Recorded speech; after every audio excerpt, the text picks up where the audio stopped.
Bom dia, pessoal. Nesse tutorial, nós vamos falar sobre os pseudosolomádeos, né?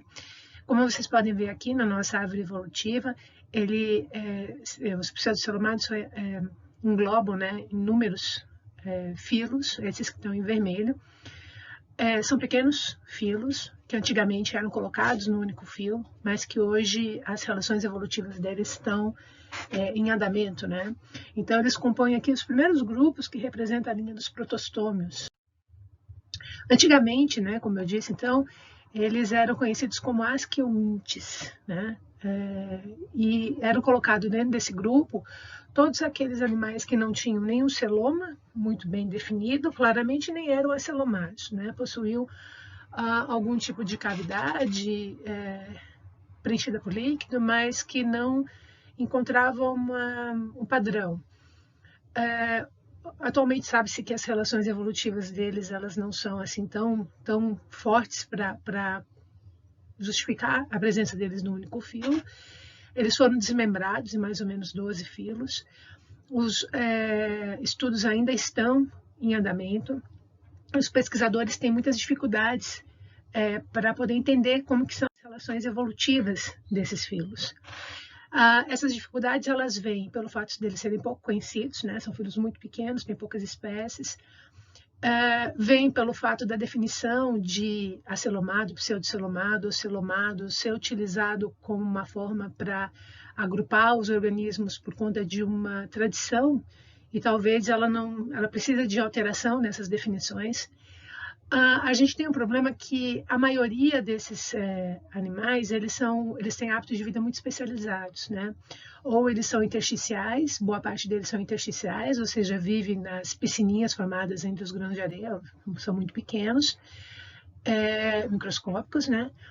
Ou são parasitas, né? E esses dois estilos de vida eles remetem a modificações corporais para adaptação ao ambiente, que acaba sendo uma cópia de Baudelaire, né? E eles acabam ficando parecidos não porque tem uma relação de parentesco de fato, mas porque possuem problemas comuns para serem resolvidos. A gente tem que considerar também a falta de tecnologia. Embora a gente tenha muita tecnologia, ela ainda não é suficiente para a gente entender principalmente as estruturas, né, corporais desses organismos. E também falta de tecnologia para coletar e para manter animais de altas profundidades vivos, né? Animais de altas profundidades microscópicos vivos, para poder entender como que é a biologia desses organismos, né? Então vamos ver um pouquinho de cada um deles, né? Então, lembrando aqui que nesse pontinho verde aqui é o ponto muito importante da evolução, onde aparecem as características dos animais, né? Ou seja, aqui eles têm os 3 tecidos biológicos, eles têm simetria bilateral, eles têm sistema nervoso centralizado e eles têm uma cavidade digestiva, né? No entanto, o Platyominthes tinha uma cavidade digestiva incompleta, né? Ele não tinha intestino. Aqui em Nemerteia, que é o primeiro grupo que aparece, já temos o intestino completo, o que é, em termos de eficiência energética, muito mais efetivo, né? Porque o animal ele pode comer e defecar ao mesmo tempo, né? Então ele não precisa parar o fluxo da alimentação para poder eliminar os resíduos, né? Que não tem mais valor nutritivo. Ele precisa, no caso do Platyominthes, ele tem que mudar o movimento, né, desse intestino. Então, acaba tendo um gasto energético muito grande, o que não acontece com os animais que possuem um fluxo, né? Então, eles aproveitam melhor esses alimentos. Os Nemerteias são conhecidos como supervermes achatados, né, ou também, em nome popular, ninfa do mar Mediterrâneo, mas isso vem por causa da principal de uma das espécies desse grupo, que é um bicho muito grande, né? Ele está entre os maiores invertebrados, pode chegar a 54 metros, né? E eles, mas os outros representantes também podem ser microscópicos, né? Tem uma variação grande de tamanho ali. Esses animais, como vocês veem ali na imagem, ele é muito parecido com o Platyominthes, né? Ele tem um corpo achatado, ele tem epiderme ciliada, ele tem vários aspectos muito parecidos com o Platyominthes, mas ele também tem uma novidade evolutiva, que acaba confundindo um pouco a compreensão da relação evolutiva entre ele. Esse aqui é o Linnaeus longissimus, né, o maior Nemeteia que tem. Ele pode chegar a 154 metros, ele vai se enrolando assim nos corais, e ele tem um processo de defesa que é muito interessante, que é de fragmentação, né? Então, numa situação de estresse, ele fragmenta o corpo em vários pedaços pequenos, e depois cada um deles se regenera, né? Então, até é difícil ter, assim, coleções zoológicas de museus um exemplar completo desse. Então, aqui, né, eles estão enrolados, né? Eles podem ter um muco pegajoso para ajudar na captura de alimentos, diferentes tipos de toxinas também. Então, no que ele se assemelha a Platyomites, né? Então, ele tem muitas células glandulares, produtoras de muco, porque ele se locomove por deslizamento, assim como as planares, né? O corpo achatado, que é uma forma de resolver problemas de superfície e volume. Internamente, os órgãos são repetidos em série, que também é um padrão ali de Platyomites. Não consegue se enterrar rapidamente, né? Porque não tem uma cavidade interna preenchida por líquido que funciona como esqueleto hidrostático. O que ele tem de diferente de Platyomites? Ele tem o intestino completo, né? Então ele tem boca na extremidade e ânus na outra, e ele tem um sistema sanguíneo fechado, né? Então ele tem o sistema circulatório fechado, por onde vai circular esse líquido que vai levar nutrientes e oxigênio para todas as células. E ele tem uma coisa muito interessante, que é uma probóscide, né? Que funciona como se fosse um nariz muito alongado, que ele usa para locomoção por ancoramento, né? Então ele atira e vai puxando o corpo, também ajuda a capturar as presas. Mas o interessante não é nem a probóscide, é onde ele guarda essa probóscide, né? Então ele guarda essa probóscide numa cavidade que ele tem assim acima do intestino, né? Que é essa que está em vermelho, chamada de riconcelo, que nada mais é do que uma cavidade interna preenchida por líquido. E ele guarda essa probóscide de dentro, quando ele não está usando, e ele protrai ela apertando, né, essa musculatura contra esse líquido, que faz com que ela seja jogada para fora, né? Então, isso gera uma dúvida, se é uma cavidade interna preenchida por líquido, se isso seria um celoma, se isso não seria um celoma de fato, né? Então, os que se alimentam, os que são predadores, podem ter alguns tipos de espinhos, né, ou estruturas nessa probóscide para ajudar, né, mas basicamente ela é utilizada para uma locomoção por ancoramento, uma vez que eles são vermiformes, né, então eles não têm apêndices, né, que ajuda nessa locomoção. A gente tem duas classes aqui, né, o anopla, que ele tem uma probóscide simples, e a abertura da probóscide ela é diferente da abertura da boca, né? São animais que ficam no fundos, né? E a gente tem os enoplas, que são os animais que mais ficam na camada d'água, que ele tem uma probóscide que pode ser diferenciada com várias estruturas mais complexas, enfim, e eles acabam usando a mesma abertura da boca para saída dessa probóscide. Assexuadamente, eles se reproduzem por fragmentação, né? Como tinha dito para vocês, eles se quebram, né, numa situação de estresse, e cada uma dessas partes regenera. Ou eles também podem ter uma reprodução sexuada, né, em que eles vão usar um padrão de animais marinhos, que é a fertilização externa. Como eles não são fixos, eles se locomovem e eles têm um desenvolvimento direto no marinho. Mas naqueles que são terrestres, a gente tem alguns que são terrestres e de água doce, eles acabam optando por um hermafroditismo, uma fecundação interna, né? Análises hoje de DNA têm mostrado que eles têm uma semelhança muito grande com o celomado, né? E então o que acaba fundamentando, né, as perguntas que se tinham, se eles eram acelomados, mais evoluídos, ou se eles seriam celomados que se modificaram, né? Então, provavelmente, esse sistema sanguíneo que eles têm de fato, tem uma relação com o celoma, e aí muda o posicionamento dele ali, né, na árvore evolutiva.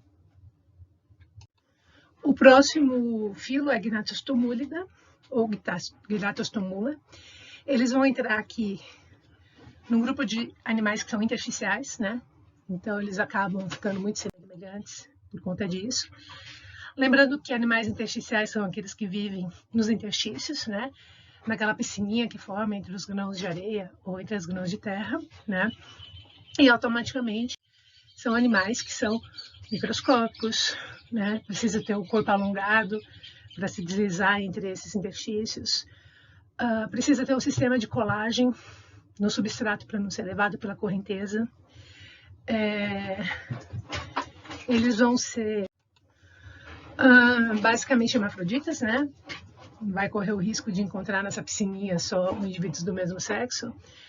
A fecundação ela vai ser interna, em decorrência desse movimento da água, e o desenvolvimento direto, né, porque eles são animais livres.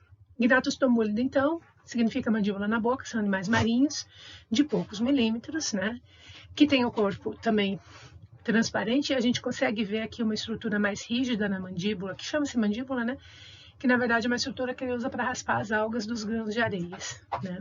São mais ou menos 80 espécies conhecidas, de areias anóxicas, ou seja, de areias bem profundas, onde não tem oxigênio, que foram descobertos tardiamente na zoologia, em 56. Então, são parênquimas, são transparentes, né? E ele tem intestino completo. Só que o intestino completo já tinha sido inventado aqui na evolução, né? Então, esse é um daquelas interrogações, né? Ele se movimenta por batimento ciliar, muito parecido com o Platyomintes também, e ele tem um sistema nervoso meio difuso, assim, mas tem cérebro também, né? Então, como eles não têm um celoma, um pseudoceloma aqui nítido, claro, né? O corpo dele é todo preenchido, ele parece mais com o corpo de um Platyomintes, de fato, e eles são hermafroditas, né? Que é o padrão aqui para os intersticiais. E eles vão formar um ovo, como ele não tem um espaço ali, ele não consegue ficar guardando gametas ou ovos ali dentro, para poder eliminar esse ovo, ele não tem um ducto, um canal específico, então ele vai ter que ter um rompimento da parede do corpo para a saída desse ovo. E desenvolvimento direto, né? Então aqui não se sabe se foi um pseudoceloma que reduziu por conta do pequeno tamanho e ele acabou ficando assim, dessa forma, ou se ele seria um animal acelomado mesmo, e aí a posição dele seria mais perto ali de Platyomintes, né? Ele não tem uma cutícula no corpo, né? O que não justifica ali a presença de uma estrutura para proteger, de um líquido interno que deveria ter. Eles têm células ciliadas, muito parecidos com o quinidário, inclusive, né? A estrutura do corpo deles. Por isso que levanta uma questão se eles não seriam uma ponte mesmo evolutiva entre quinidária e tubelária. A partir de agora, a gente tem a cutícula, né? Então, a cutícula é uma camada de células mortas, porém elásticas, que fica ao redor do corpo, que é muito importante para os animais que têm essa cavidade interna preenchida por líquido, para ele poder manter a sustentação desse líquido, né? O Gastótrica, com 150 espécies, também um filo pequeno, ele já é mais comum, né? Na água doce a gente costuma vê-los.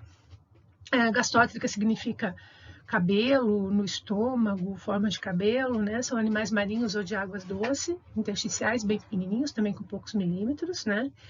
Que vai ter essa estrutura aqui que serve para ele se colar temporariamente no substrato, o sistema de glândula dupla, né? Ele tem uma glândula que cola e outra que descola, e ele vai se movimentar, deslizar, né? Nadar com os seus cílios, né?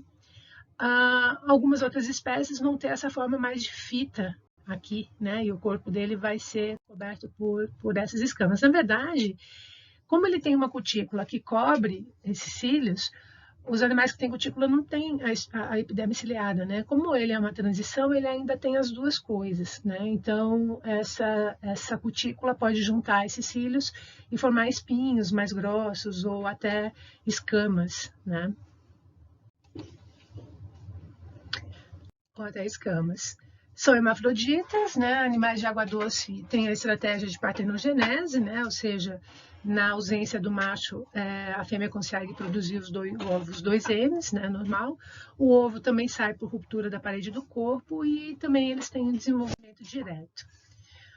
Uma novidade deles aqui é uma alimentação chamada de bombeamento faríngeo, né? Então, como a água entra pela boca e junto com o alimento, né?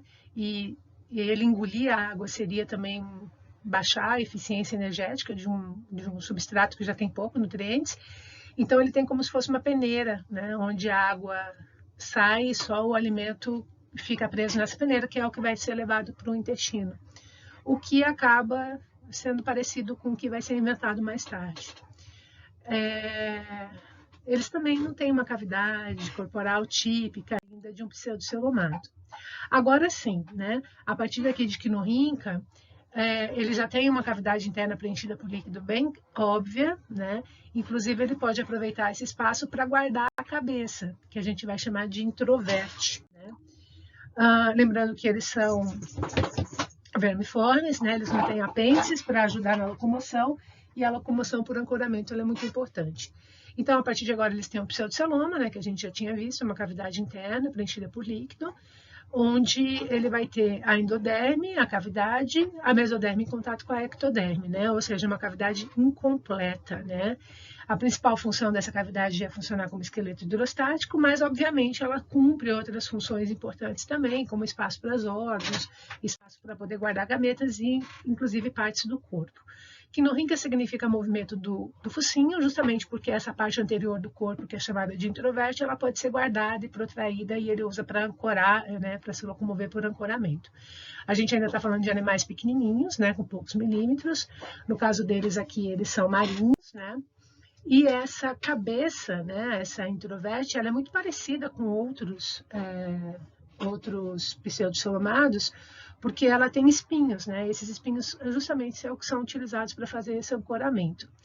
No caso do quinorrinca, a grande característica dele é que a cutícula dele ela vai ser dividida em partes, né? Como se fosse uma segmentação, mas ela é só externa, em 10 zonitos, né? Que se chama. Então, isso é muito característico dele, isso dá uma flexibilidade, inclusive, que ajuda esses animais que se enterram, né? Que são animais que já podem se enterrar porque eles têm o pseudoceloma bem típico aqui agora.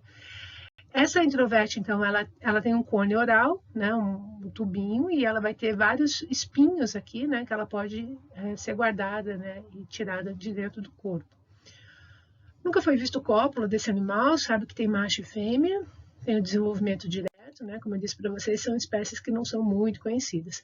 O loricífero é pior ainda, porque o loricífero é um bicho que ocorre em cascalhos marinhos de 8 mil metros de profundidade, ou seja, bem profundo, e eles têm menos de meio milímetro, né? Então, imagina só, né? Trazer esses cascalhos lá de baixo aqui para cima, né? Por conta até da pressão que eles estão adaptados, esses animais acabam estourando, morrendo. Então, a gente não conhece nada além desses exemplares mortos, né?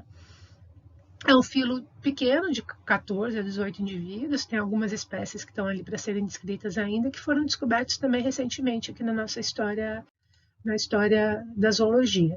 A introverte, ele também tem uma introverte, né, uma cabeça que ele pode guardar ali dentro, parecida com o do quinorrinca, ela tem um cone oral, ela tem os espinhos que se chamam escalátides, ele tem um pescocinho aqui que é segmentado, né, que vai permitir uma flexibilidade. Ele tem uma parte mais dura do corpo, né, que é uma lórica, por isso que o nome dele é loricífera. E ele tem os pezinhos que ele usa para se fixar temporariamente nos substratos, né? Então, tanto o pezinho quanto a cabeça, eles podem guardar aqui nessa parte mais dura, né? Como eu disse, a gente conhece bem pouco a respeito da biologia deles, né? Sabe-se que eles têm um cérebro grande, que eles têm macho e fêmea, que eles têm um estágio larval, mas mais que isso a gente não tem de informações. Priapúlida, ele é um filo que tem alguns representantes grandes, né, e aí eles acabam ficando um pouco mais conhecidos, embora a maioria sejam intersticiais ainda. São só 18 espécies. Os que ocorrem lá para o hemisfério norte são maiores, aqui no hemisfério sul eles são menores e são intersticiais também, né? Priapúlida significa deus fálico personificando o poder gerador do macho, né? Então, o Linnaeus, quando identificou esse bicho, acreditava, assim, viu nele a forma de um órgão genital masculino, né? Por isso deu esse nome. Eles se enterram. Ele tem essa estrutura aqui, que é uma estrutura respiratória, um apêndice caudal, então eles ficam com o corpo todo enterrado e essa parte aqui fica para fora para eles poderem respirar, principalmente nos que são muito grandes, né? E são carnívoros, então eles vão precisar, né? Os pequenos são pequenininhos, se alimentam de bactérias. Eles também têm uma introverte, né? Muito parecida com a dos outros dois, né? Ela também tem escalátides e essa introverte também pode ser guardada dentro do corpo e utilizada para locomoção por ancoramento, para ajudar na escavação, né? Eles vão ter o pescoço, né, também segmentado, parecido com o do loricífera, e um tronco bem grande e escamoso, que vai formar parte do corpo em si, né? Ele tem a grande pergunta, ele tem uma cavidade interna espaçosa preenchida por líquido? Na verdade, ele tem, mas é um celoma, um pseudoceloma? Na verdade, a membrana que que recobre essa cavidade, ela não se parece histologicamente com outras, né? Então isso acaba gerando uma dúvida se seriam celomados ou não. Possui gotícula, enfim, né? Então todas as características de fato de um pseudocelomado, né? E muito parecido com loricífera e com rotífera, mostrando uma relação ali. Mas a grande dúvida é se aquela membrana que ele tem ali recobrindo essa cavidade interna poderia ser um peritônio ou não.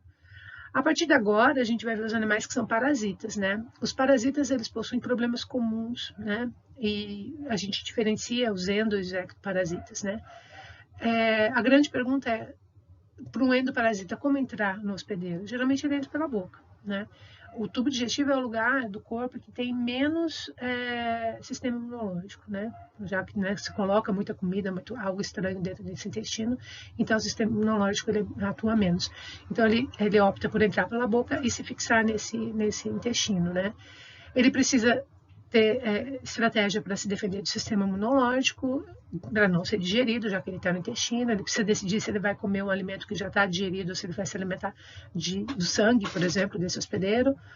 Ele não precisa de estruturas locomotoras, ele não vai precisar do sistema nervoso elaborado, mas ele vai precisar alocar toda a energia dele na reprodução. Dentro desse padrão, o hermafroditismo é o mais funcional, né? Uma vez que isso acaba aumentando a chance dele se reproduzir. A fertilização deve ser interna, né? Já que esse meio é bastante hostil. E o filo nemátoda é um filo muito, muito importante, né? Um filo muito grande. A gente tem 20 mil espécies conhecidas, mas se acredita que tenha milhões ainda por serem descobertas, porque é um grupo muito difícil de estudar a sistemática dele. Nemátoda significa forma de fio, né? Porque ele é alongado, cilíndrico, quase perfeito, tem as extremidades afinadinhas, mas não tem nenhum apêndice. Ocorre tanto no mar, na água doce, quanto na terra, pode ter poucos milímetros, até 8 metros de comprimento. Há quem acha que seja uma fila, supere até os artrópodes, né? Eles ocupam todos os ambientes. Todos os ambientes que tiverem no planeta Terra têm um nemátoda, eles são muito resistentes, né? Então a gente pode ter ele de vida livre, né? Que ele vive em todos os lugares, né? Inclusive em lugares muito hostis, por exemplo, fontes hidrotermais que têm mais de 53 graus centígrados, né? Eles vivem no substrato que nenhum outro bicho vive, que é o vinagre, porque é muito ácido, eles conseguem sobreviver. Se vocês forem na mais alta montanha ou na mais vala profunda do Oceânica, vai ter um nemátoda. Sem dúvida nenhuma, eles são muito resistentes, muito importantes, né? Ele tem um processo de criptobiose, ou seja, ele não morre, ele entra no estado de quase morte, e quando as condições estão hostis, eles podem retomar a vida depois. Eles podem ser parasitas de quase todos os animais e todas as plantas. No caso das plantas, eles são ectoparasitas, né? E no caso, não, são endoectoparasitas, e no caso dos animais, eles são endoparasitas, né? Então, eles atacam plantações, trazem muitos problemas econômicos, né? E no caso dos animais, eles são endoparasitas e podem trazer muitas doenças, principalmente para humanos, né? Como, por exemplo, a gente tem a lombriga, né? Como a gente tem a filariose aqui, né? Saindo pela perninha da criança, como a gente tem a elefantíase, né? Que vai entupir, né, as glândulas linfáticas, né? Os vasos linfáticos, e vai causar, então, esse acúmulo de líquido. Assim como a filariose, né, que causa a elefantíase. O sucesso dos nemátodas, ele está justamente pelo fato dele conseguir sobreviver em ambientes muito hostis que outros animais não conseguem. Então, ele é destacado tanto pela ocorrência quanto pelo número de indivíduos, né? Se você pegar assim, uma maçã podre, ele tem 90 mil nemátodas. 1 metro de lama, 40 milhões, 4 milhões, né? Uma loucura. E entre os animais, esse nemátodo aqui, o Coenobacter elegans, foi o animal mais bem estudado em termos genéticos. Foi possível mapear todas as suas células ao longo do desenvolvimento e é o genoma melhor conhecido. Então, ele é um modelo utilizado para estudo genômico, bem interessante. Por fora, eles são muito parecidos, né? Então, isso acaba dificultando a identificação, né? Basicamente, ele é um tubo dentro de outro tubo. Ele é um pseudocelomado típico, ele tem uma cavidade interna preenchida por líquido, mas a grande característica dele é que esse líquido está numa pressão muito alta, então isso faz com que o corpo dele fique bem cilíndrico, né? A boca, ela vai ter ou dentes, os que são predadores, né, ou se alimentam de sangue, ou elas vão ter papila, como se fossem lábios, né, para sugar. Isso vai variar com o grupo. Outra característica do grupo é que a cutícula dele é muito complexa. A cutícula dele tem 9 camadas, com feixes em diferentes direções, para suportar essa pressão interna. Então, essa cutícula também dificulta muito a gente reconhecer as espécies, né? Então, para a gente poder identificar, a gente vai ter que usar um produto, né, para diminuir essa cutícula, para conseguir enxergar como que ele é dentro. Mas ele é super importante para a biologia deles. Outra característica do nemátodo é que ele não tem músculo circular, ele só tem músculo longitudinal. O músculo circular, ele permite um movimento assim, né, de circular, né? Então, ele não consegue ter esse movimento peristáltico, ele só se movimenta em S. E isso é uma grande característica do nemátodo, né? Essa locomoção aqui em S. Né? Então, é muito fácil de identificar eles. Eles têm as células musculares, ao invés do nervo se conectar com o músculo se conecta com o nervo, né? Então, isso traz para ele também uma dinâmica diferente nessa locomoção. Ele possui células excretores, o sistema excretor é uma célula típica dele, chamada de célula Renet, né? Único nos grupos, né? Importante para esses ambientes nocivos. Ele tem alguns órgãos sensoriais que também são utilizados na sistemática, né? Algumas setas, né? Ocelos, que são utilizados para identificação. A maioria tem macho e fêmea separados, né? O macho ele é menor que a fêmea, como a gente pode ver aqui nesse desenho. A fêmea tem um útero, né? O macho tem um testículo. Mas tamanho é complicado, né, de se medir necessariamente, né? Então, como a gente diferencia o macho? Como ele não tem nenhuma estrutura para ficar sem cópula, né? Ele não tem nenhuma estrutura para manter a fêmea junto dele durante a passagem desse esperma para a fêmea. A extremidade do corpo dele, ele tem um ganchinho, ela é enroladinha, né, como se fosse um gancho, né? Então, com essa estrutura, ele encaixa na fêmea para que ele possa ficar segurando enquanto há essa transferência espermática. Uma outra característica do grupo é uma alimentação contra um gradiente de pressão. Como ele tem uma pressão interna muito grande, qualquer coisa que ele vai colocar para dentro, ele pode comprometer essa pressão interna. Então, eles se alimentam de partículas pequenas ou líquidas, porque ele vai usar um sistema muito parecido com o sistema que a gente tem nos submarinos, né? Na descompressão, né? Então, o intestino ele fica fechado, ele tem uma boca anterior, uma boca com uma estrutura alongada chamada de estroma.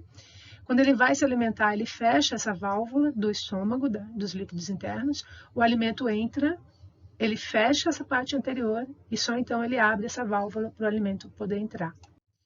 Então, é muito fácil a gente ver assim nas lâminas essa válvula muito característica dos nemátodas, né? Que impede, então, comprometer esse gradiente de alta pressão. Eles são muito uniformes, né, em termos de pressão, a cutícula impermeável, né, uma característica do grupo, e ele vai diversificar bastante com relação ao que ele vai se alimentar e ao ciclo de vida, caso eles sejam parasitas, né? Então, a gente tem animais de vida livre que se alimentam de bactérias ou de detritos, assim como a gente tem predadores e tem fitófagos, né? Então, esses que predam, eles vão ter dentes, os que se alimentam de planta vai ter uma estrutura parecida com o êmbolo de uma injeção para poder acessar o citoplasma no interior dessa célula. Como parasitas, eles podem continuar comendo bactérias ou resíduos, por exemplo, oxiúros, né? Ou ele pode perfurar e causar sangramento, como é o caso do ancilóstomo. Com relação ao hábito parasita, o que ajuda muito é essa cutícula complexa, né? Então ele não vai ter nenhuma modificação para ser parasita, porque ele já vive no ambiente hostis do lado de fora também. Ele tem fertilização interna, ovos resistentes, se alimenta por microfagia e tem como escapar do sistema de defesa do hospedeiro, né? O que ele tem de diferente é que ele não tem grandes modificações, né, e nem ciclos de vida muito especializados, e eles têm sexos separados. O caso da lombriga ele é bem intrigante, né, porque a Ascaris ela faz um passeio dentro do corpo do hospedeiro, né? Então, ela entra pela boca, ela vai até o intestino, ela alcança a circulação, vai até o pulmão, do pulmão ela sobe na traqueia, entra na faringe e vai para o intestino. Então, ela faz um passeio dentro do corpo do hospedeiro, o que se acredita que seja porque ela perdeu um hospedeiro secundário e acabou utilizando, então, diferentes ambientes dentro do mesmo hospedeiro para poder completar o seu ciclo. Para vocês terem uma ideia, um ovo de Ascaris pode viver até 20 anos, né? Então, um ovo de alguém que não lavou a mão, pegou um objeto, pode estar durante 20 anos e se alguém colocar na boca, ela vai conseguir eclodir esse ovo e se instalar nesse indivíduo. O nematomorfo, ele está bem junto de nemátodo, ele é bem próximo, é uma linha que sai bem próxima, assim, né? Nematomorfo, ele também significa forma de fio, né?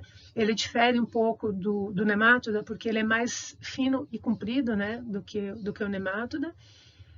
Eles também ocorrem no mar, água doce, terra, também pode variar de 10 centímetros a 1 metro.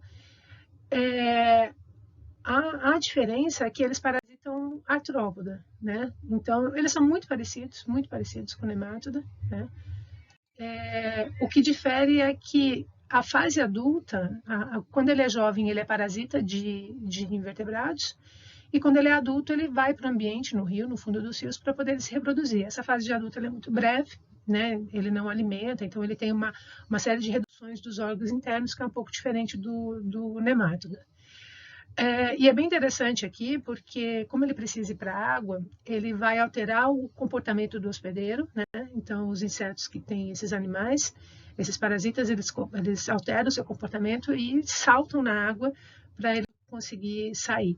E o jovem dele, né, a larvinha, ela é muito parecida com o quinorrinca, né, com os outros pseudocelomádeos. O acanthocephalon também ele é um filo de animais exclusivamente parasitas. Todos os indivíduos desse filo são parasitas. Os adultos parasitam animais vertebrados e os jovens, as larvas, né, a fase larval, os artrópodos, né? Acanthocephalon significa espinho na cabeça, como vocês podem ver. É uma introverte padrão, né, como a dos outros pseudocelomádeos, né, que a gente estava vendo aqui. São mais ou menos cerca de 1000 espécies nesse grupo, que tem uma importância econômica muito grande, porque eles parasitam peixes, né? Isso acaba interferindo no valor comercial desse peixe. Aqui, por exemplo, é uma foto de um peixe, né? Mostrando como que eles ficam, né? Eles ficam fixados também pela introverte e fica com o corpo pendurado, né? Encostado no intestino, né? Nos órgãos do peixe. E sempre quando ele ocorre uma quantidade muito grande, né? Isso aqui é um tubo digestivo de uma cabra, né? Todos esses penduradinhos aqui são acanthocéfalos. Eles ficam assim numa quantidade muito grande mesmo. Então, lógico, isso dá um impacto na saúde do animal. Então, a introverte, ela se fixa bem fundo, né, na musculatura e o corpo fica pendurado. Esses espinhos, então, com escalátides, né, como o padrão aqui de outros pseudocelomádeos, ela pode ser guardada dentro do corpo. Ele não tem trato digestivo, porque eles absorvem o alimento já processado, né? Mas, por outro lado, tem uma hipertrofia dos órgãos reprodutivos. Então, ele tem um sistema circulatório bem próprio dele, que é um sistema lacunar, complexo lacunar, que o corpo dele funciona como se fosse uma esponja, né? Então, ele encosta no intestino e absorve esse alimento já processado. Característica dos acanthocéfalos. Macho e fêmea, né, sexo separado. Aqui, de novo, eles têm aquele problema de não ter apêndices para segurar, né, conter a fêmea durante o processo de transferência espermática, porque a fertilização é interna. Então, ele usa a glândula cimitante, né, uma glândula que cola ele temporariamente na fêmea e depois descola. E alguns, inclusive, aproveitam para colocar essa cola na abertura genital depois da cópula para evitar que ela copule com outros machos. O próximo grupo aqui são os frutíferos, né, que vocês viram nas águas, né, junto com os protozoários. É um grupo muito comum, né, muito importante, que tem todos os tipos de corpo. Isso é bem interessante, né? A gente tem eles solitários, a gente tem coloniais, a gente tem sésseis, a gente tem imóveis. Um grupo bastante interessante. São 2.000 espécies, a maioria de água doce, e aí ele vai ter toda uma modificação do ballplan dele para adaptação para o ambiente de água doce, né? Eles têm menor que 3 milímetros, né? São pequenininhos. E rotífera significa uma roda que gira, né? Porque ele tem 2 coroas de cílios, né? Na parte de cima, que vão se movimentar em direções contrárias, né? Uma gera a corrente da água e a outra captura as partículas que estavam em suspensão, que é levada até a boca, e próximo à boca ele vai ter uma estrutura rígida chamada de mástex, que serve para triturar esse alimento, né? O ballplan dele pode variar, né, conforme o hábito do animal. Então aqui a gente vê os que são sésseis têm uma volta, uma simetria radial. A gente tem aqueles que são parasitas e ficam vermiformes, né, como os parasitas. A gente tem aqueles que nadam, então ele tem antena, tem projeções que vai ajudar nesse nado, né, uma variação bastante grande no grupo, né. Então aqui são exemplos de sésseis, exemplos de coloniais. Eles também têm um número limitado de células e também uma capacidade bem grande de sobreviver a ambientes estressantes, que é próprio de animais de água doce, né? A forma corporal dele vai ser, então, o ballplan dele, ele vai ter uma cabeça, que na verdade é uma introverte, ele tem o tronco, né, que é uma parte mais dura, né, que é tipo uma lórica, e um pé, né? Tanto a cabeça quanto o pé podem ser guardados dentro do corpo por conta de um pseudoceloma bem nítido, né? Então essa parte dura chama-se lórica, né? E ela pode ter espinhos, antenas, projeções que vão ajudar nesse nado. A boca ela fica mais central, ela não é lá em cima, né? Ela é um pouco mais ventral, e ela vai ter o mástex, então, que é uma faringe modificada para triturar. Eles são transparentes, né? Então a cor que a gente vê é a cor do alimento que ele comeu. Então aqui a gente tem o mástex, e assim como os dentes dos vertebrados possuem uma adaptação para diferentes tipos de dieta, o mástex também, né? Então, se eles vão ser predadores, herbívoros, ele vai ter o formato do mástex correspondente a esse hábito alimentar, que é bem interessante, né? Esses bichinhos são pequenininhos. Ele tem o dedo, né? Dedo, né? Que é uma estrutura móvel, que tem um movimento telescópico, também pode ser guardado dentro do corpo. E aqui ele tem um sistema de glândula dupla, né, que cola temporariamente para ele poder se alimentar e descola para ele poder nadar, que é típico de animais intersticiais, né? Então, rotífera a gente tem características de intersticiais e também de parasitas. Eles são transparentes, tem um número limitado de células, a gente pode contar essas células, né? Internamente ele é relativamente simples, né? O que tem a ver também com essa redução do tamanho dele. A dormência metabólica, que eu disse para vocês, que é bem comum em muitos grupos, e a reprodução assexuada, ele vai ter a partenogênese, que também é comum para animais de água doce, né? O ambiente de água doce, ele é muito mais instável em termos de temperatura, de oxigênio do que o mar. Então, quando as condições ficam boas, os animais, eles, se tiver o parceiro para ter troca de material genético, muito bem. Se não tiver, eles adotam essa estratégia da partenogenese e produzem ovos 2Ns, né? Na verdade, são clones deles, né? No caso da sexual, o macho ele é anão, então imagina, né? O bicho tem menos que 0,3 milímetro, o macho é menor ainda que a fêmea. Ele se fixa no corpo da fêmea, né? Então a função desse macho é praticamente se reproduzir. Então, às vezes, para muitas espécies nem se conhece o macho, porque ele é uma fase bem rápida assim, do período reprodutivo. E ele se reproduz por impregnação hipodérmica, né? Então, ele simplesmente lança os seus espermatozoides na epiderme da fêmea, que é absorvido e levado, então, até o ovário. Nossa, deixa eu ver um monte aqui, né? Esse último filo que está aqui, recentemente ele veio para cá, né? Na verdade, ele tem nada a ver com os animais que a gente estava vendo até agora, que eram animais vermiformes. Eles parecem mais com quinidária, né? E, de fato, né, eles representam aqueles animais que voltaram a ter uma simetria radial porque voltaram a ter um hábito de vida sessio-sedentário.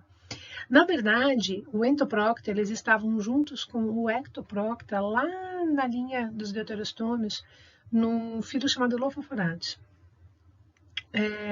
Até que agora, recentemente, eles descobriram que ele tinha uma característica que não encaixava muito bem com a linha dos deuterostômios. Eles foram enviados aqui, né, para a linha dos protostômios, naquele grupo onde que está todo mundo, que a gente não tem certeza, né, das relações evolutivas, né? Eles podem ser solitários ou formarem colônias, muito parecido com quinidária. Simetria radial, então ele vai ter o corpo cilíndrico, boca virada para cima, tentáculos ao redor da boca, sistema nervoso difuso, né? Aquelas características que a gente já viu, secundariamente, né? Então, podemos dizer até que é uma cópia, né, do balpleno quinidária, né. Todo animal que já teve simetria bilateral, ele já passou a ter um tubo digestivo reto, né, boca na extremidade e o ânus na outra. Quando ele volta a ter uma simetria radial, ele não tem como reverter isso. Então, para poder resolver esse problema, ele vai ter que dobrar o corpo de forma que o intestino dele fique em U. Porque se o intestino dele ficar reto, ele vai ter um problema de eliminação dessas fezes, né? Por outro lado, mantendo o intestino em U, ele acaba tendo problema de autocontaminação, né? Então, esses animais que têm uma simetria radial secundária vão precisar resolver essa questão, e isso é muito importante aqui para a biologia deles. E isso vai estar relacionado com a direção da corrente de água. Aqui alguns exemplos das colônias, né? E aqui nesse desenho vocês podem ver o que é o intestino em U. Então a boca está aqui, o alimento entra pela boca, vai para o estômago, vai para o intestino, e o que não é processado sai aqui pelo ânus. Ele vai ter que criar a corrente de água de um jeito que essas fezes que saem por aqui não entrem aqui na boca novamente, e ele gasta energia processando um alimento que já foi processado e que não tem um retorno energético, né? Como que ele faz isso? Ele cria correntes de água, né? Então, a corrente de água ela sempre vem de baixo para cima. Os tentáculos que capturam o alimento sempre sempre a parte de fora dos tentáculos, né? E uma vez que eles fizeram a filtragem dessa água, essa água que já foi filtrada passa ali pelo ânus e carrega, então, essas eliminações para cima, né? Para longe da boca, né? Então, essa corrente de água é muito importante. Formam colônias, então, obviamente, tem reprodução assexuada por brotamento, mas também tem uma reprodução sexual com uma fase de larva para dispersão, o que também é esperado em animais que são césseis. O ciclióforo é um filo novo, né, recentemente descoberto, em 1995. É um filo que tem só uma espécie, né, assim como o Placozoa, mas possivelmente vão vir outras. Eles são simbiontes, né? Tem uma espécie, o nome da espécie é Symbiopandora. É uma espécie que é simbionte de lagosta. Então, é um bicho também menor que 0,5 milímetros. Muito parecido com o rotífera céssio, mas ele ocorre só no corpo dessa lagosta nessa relação de simbiose, nessa lagosta aqui, né? Ele tem uma boca parecida com do rotífero mesmo, né? Que ele vai ser como se fosse um funil aqui invertido, né? O intestino dele vai ser em U, porque ele é céssio, né? E ele vai ter diferentes formas, né? De desenvolvimento dele, que tem a ver com essa volta a essa estrutura rígida, né? Essa simetria radial secundária. E ele tem aqui, ó, o macho ele está fixado na fêmea, como ocorre também